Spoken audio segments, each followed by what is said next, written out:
fulano, vení un poco. Pero ese fulano escucha un poco y ¿qué va a hacer? Va a venir todo. Claro. Pero yo le dije vení un poco. ¿Por qué le decimos vení un poco? ¿Qué Porque quiere decir? eso es, forma parte de la escritura guaraní. Es lo que clásicamente la gente dice, pensamos en guaraní, hablamos en castellano. ¿Yumina? Es yumina.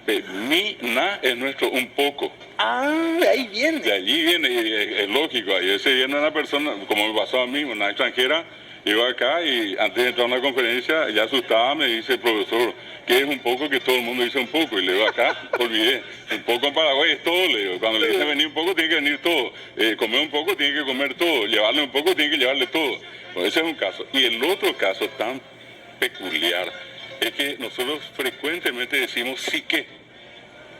Te llamo, ¿sí que? Sí que, claro, te llamé sí que, le dije sí que, le trajo sí que, pero te pregunto, ¿qué es sí que? Vai copiar. Ah, bueno, espera, yo te digo mesa y vas a ver el objeto mesa, te digo caballo y vas a un caballo, te digo oveja vas a la oveja, te digo perro vas a un perro. Oí. Claro, y vos ves la imagen y ves el objeto, pero si yo te digo sí que no vas a ver nada. Sí que es la traducción al castellano de la terminación catú. O Ucatú es vino sique. Ojo Catú se fue sique. O Ucatú contó sique. Entonces, por más que inclusive digamos que hablamos castellano solamente sin mezclar con una sola palabra o afijo del guaraní, igual el castellano que hablamos está plagado de guaraní. Qué lindo sería, profe, asumirlo.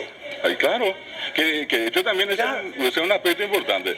Acá en Identidad ya asumimos eso, y muchísima gente asume eso. Hoy hay un cambio, si se quiere, hasta radical, interesante, Salim, que se ve en todo el país, con mucha ¿Verdad? gente, se ve con los jóvenes, se ve en el ámbito del arte, con los músicos, se ve en todas partes. La gente como que le abrió el corazón, no la puerta, le abrió el corazón al guaraní. Tu chamba é bem. Sí, sí, te digo, vale.